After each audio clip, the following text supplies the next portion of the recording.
Você se formou em publicidade, né? Publicidade, Mas você queria fazer cinema, na real? Queria, cara. E aí, como era é meu que foi sonho isso? de criança.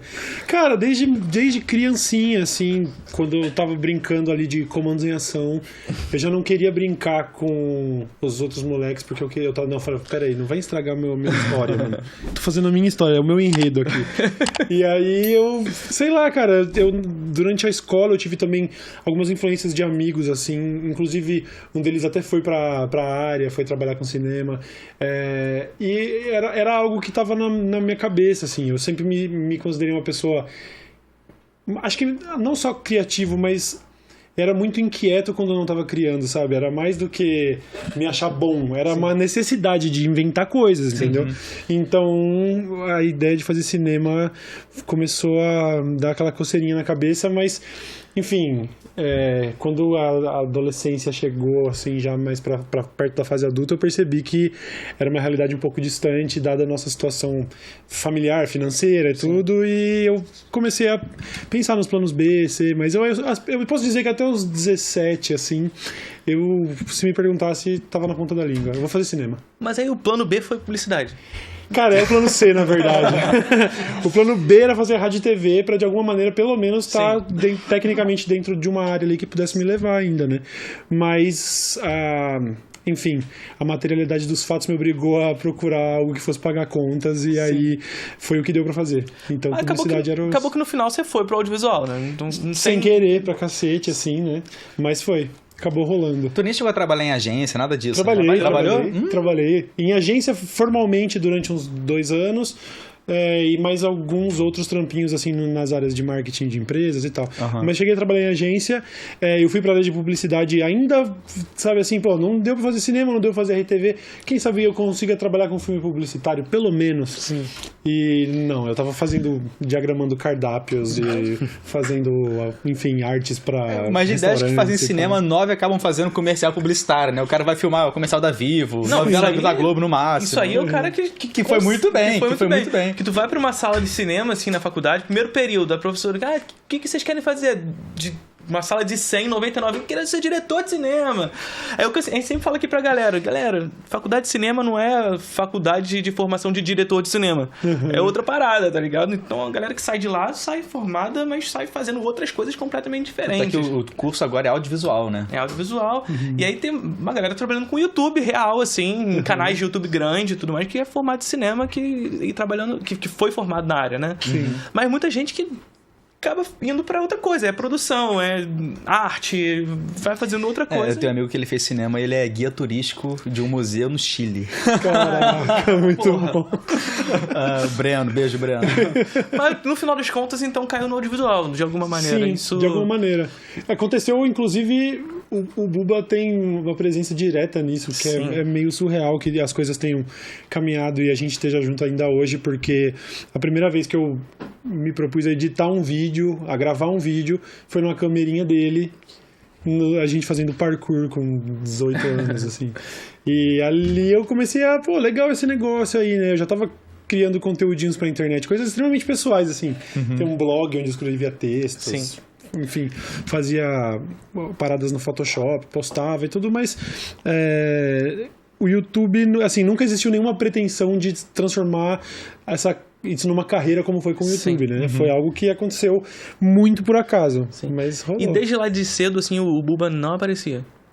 Cara, ele aparecia, inclusive ele... busca esses vídeos aí. Então, ele odiaria que a gente ficasse relembrando as pessoas, mas assim, em outros canais, em outros contextos, ele já apareceu. Sim. Então, a gente gosta muito de brincar com a ideia de que ele é 100%, assim, nunca ninguém viu a cara dele, mas tem, inclusive, alguns fãs de 2010, 11, que chegaram a ver, no canal tal, o Buba já apareceu, e a gente falou, brother, você sabe disso, mas não espalha. Não espalha, deixa vamos manter a fantasia. Aquele vídeo do Bolívia, do Desimpedidos, quando ele aparece no estádio sem a máscara e um cara filma do outro lado do estádio dando zoom na câmera, sabe? Tipo, caralho, como é que o cara conseguiu vazar a cara do maluco assim, cara? É foda. E o que te fez, assim, querer fazer cinema real? Assim? Cara, como eu disse, né? A ideia de criar era algo que estava sempre na minha cabeça. Eu com, sei lá, 14, 15 anos de idade, tava, assim, primeiro que desde criança... o meu presente favorito era ganhar um bloco de folha sulfite, porque eu adorava desenhar e ficar inventando coisas, né? Fui fazer aula de quadrinhos depois. Era uma aula de mangá, coisa do tipo, mas enfim, eu fui tentar de alguma maneira, já desde criança, tentei escrever, eu falei, não, quer saber, eu vou ser um autor dele. A minha parada era essa, assim, eu sempre achei que eu pudesse trazer algo de interessante, de criativo e tal, né? O cinema, eu não sei se teve um momento exato, assim, não foi um filme específico nem nada. Foi uma parada... Eu acho que eu preciso citar também a influência desse cara. Hoje, ele é um dos caras por trás de um perfil chamado Copa Além da Copa, que faz um podcast... Bom pra caralho. O Carlos Massari ele fez, sei lá, a gente estudou junto no primeiro colegial, segundo, assim, 14, 15, 16 anos de idade.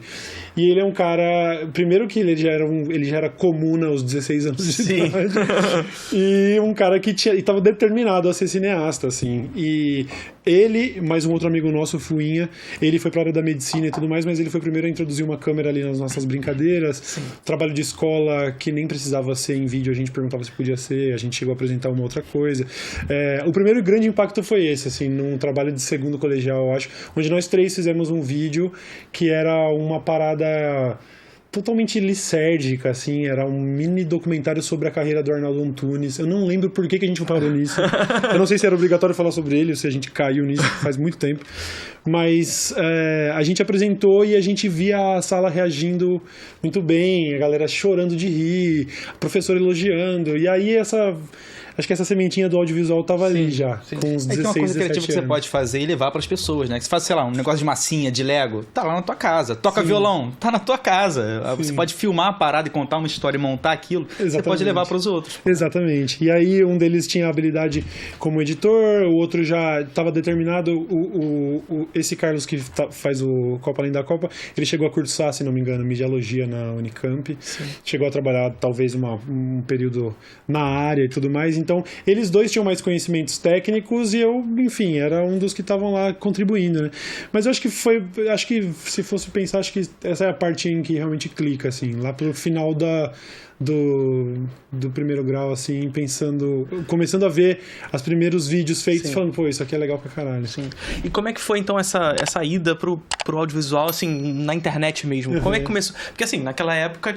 Era mato real, assim. Sim, a gente tá falando aqui, é dinossauro da internet, mas naquela época era mato... Era tudo experimentação, na verdade. Antes do YouTube, o Rafinha, ele fazia muita coisa de e-mail, né? Essas paradas assim, mandar dessas correntes de e-mail e tudo mais, mas no YouTube mesmo foi você com o Felipe Neto, o PC na época e a Kéfera também, mas era essa galera, né? Era essa galera, mas não começou... A minha empreitada no YouTube começou... praticamente 5 anos antes, assim, quando o YouTube surgiu, porque eu também já estava subindo esses vídeos de parkour em outros sites, tipo o Videolog do UOL, o Google, não lembro qual era o nome, não sei lá, Google Vídeo, eu acho que era Google Vídeo. E aí, assim que o YouTube surgiu, a partir do dia 1, eu já estava lá fazendo esses uploads dos vídeos de parkour. Sim. E por vários anos foi essa parada 100% hobby. Era muito legal ver que teve 15 comentários no vídeo, porque ele tem 150 views. A gente postava ele nas comunidades do Orkut, assim, sabe? Sim. Era muito foda. Esses vídeos foram no canal dessa letra mesmo? Não, esse era um outro canal, que inclusive eu recuperei a senha pra ele recentemente, aí eu tava reassistindo depois de muitos anos, e é muito ruim. Menor privou tudo. Já tava privado. Eu consegui o acesso, fui assistir esses vídeos e falei, nossa, vai continuar privado.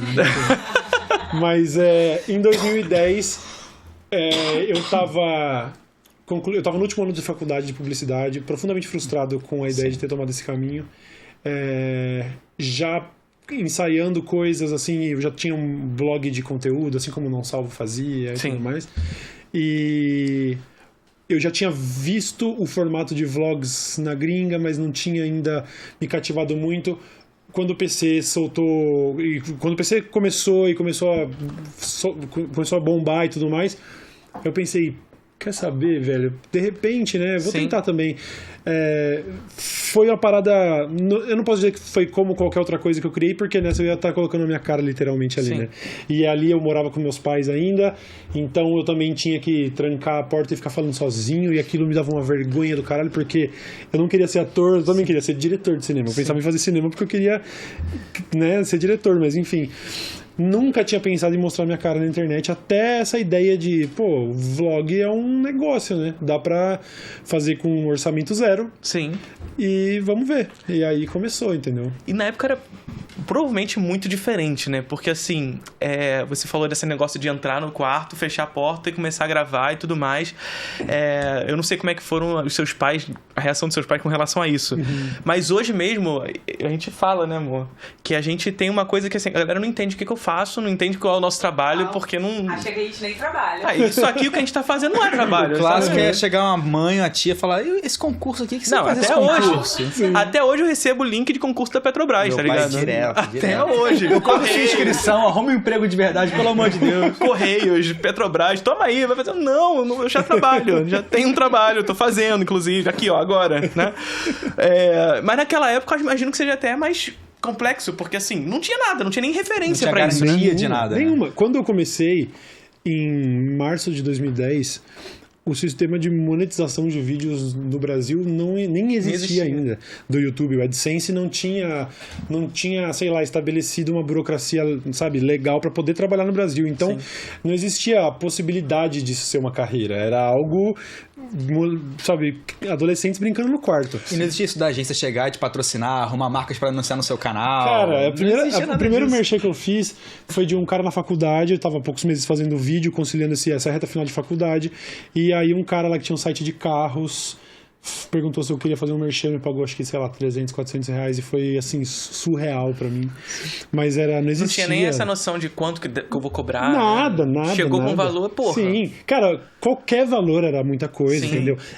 Nessa época, a gente tem que ajustar aí as inflações e tudo mais. Estamos falando de 2010, já são quase 15 anos.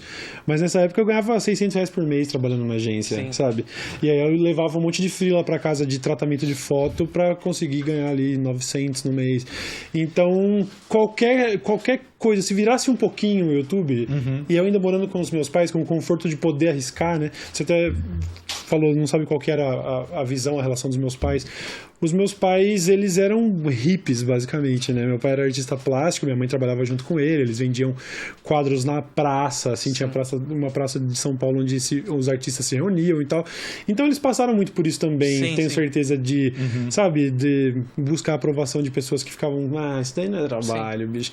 Então nesse ponto foi muito leve e foi determinante, inclusive, assim, porque se eu tivesse sofrendo essa pressão dentro de casa, talvez eu nem tivesse tentado tanto, sabe? Mas como eu tava lá e tava já há bastante tempo tentando fugir desse ambiente dessa rotina das 9 às 6 e de pegar o ônibus e de estar lá na agência realizando sonho de terceiros, enfim, a dinâmica capitalista tradicional. Sim. Eu já tinha entrado em alguns pequenos conflitos com a minha família por causa disso, porque eu não tinha nada sólido pra tentar fugir disso, mas eu tava tentando, né? Eu lembro, eu tive uma empreitada onde eu falei, eu vou começar a fazer camisetas. Eu comecei a fazer manualmente, assim, recortando telas de acetato e silcando ali em cima, depois queimando telas e tudo. E ali eu já tinha essas conversas com ele falando, assim que virar qualquer coisinha eu vou meter o pé.